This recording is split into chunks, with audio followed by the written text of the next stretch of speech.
ఢిల్లీని వాతావరణం అతలాకుతలం చేస్తోంది. వాతావరణ కాలుష్యంతో పాటు భారీ పొగమంచు కమ్మేయడంతో ఢిల్లీ ప్రజలు తీవ్ర ఇబ్బందులు పడుతున్నారు. ఇవాళ ఉదయం పరిస్థితి మరీ దారుణంగా తయారైంది. తెల్లవారుజామున ఢిల్లీ వ్యాప్తంగా దట్టమైన పొగమంచు ఆవరించింది. దీంతో జనజీవనం అస్తవ్యస్తమైంది.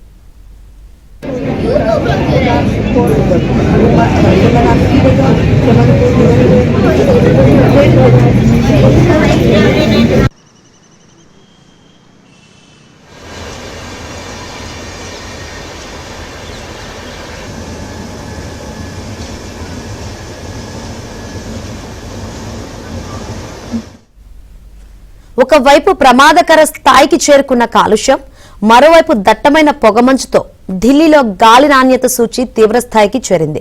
పొగమంచు కారణంగా విజిబిలిటీ లేక వాహనదారులు తీవ్ర ఇబ్బందులు పడుతున్నారు. మరోవైపు భారీ పొగమంచు కారణంగా రైళ్లు, విమానాల రాకపోకలకు తీవ్ర అంతరాయం ఏర్పడుతుంది. సుమారు 130కి పైగా విమానాలు రద్దయ్యాయి. మరికొన్ని విమానాలు ఆలస్యంగా నడుస్తున్నాయి. రైల్వే శాఖ కూడా సుమారు 100కు పైగా రైళ్లు పొగమంచు కారణంగా ఆలస్యంగా నడుస్తున్నట్లు ప్రకటించింది.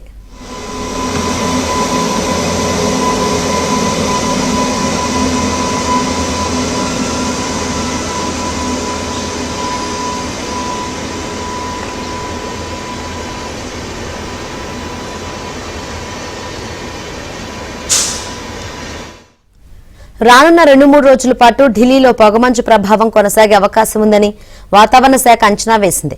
రోడ్డు ప్రమాదాలు జరిగే అవకాశం ఉన్నందున వాహనదారులు అప్రమత్తంగా ఉండాలని అధికారులు సూచనలు చేశారు. వృద్ధులు, శ్వాసకోశ ఇబ్బందులతో బాధపడుతున్న వారు బయటకు రావద్దని వైద్యులు హెచ్చరించారు.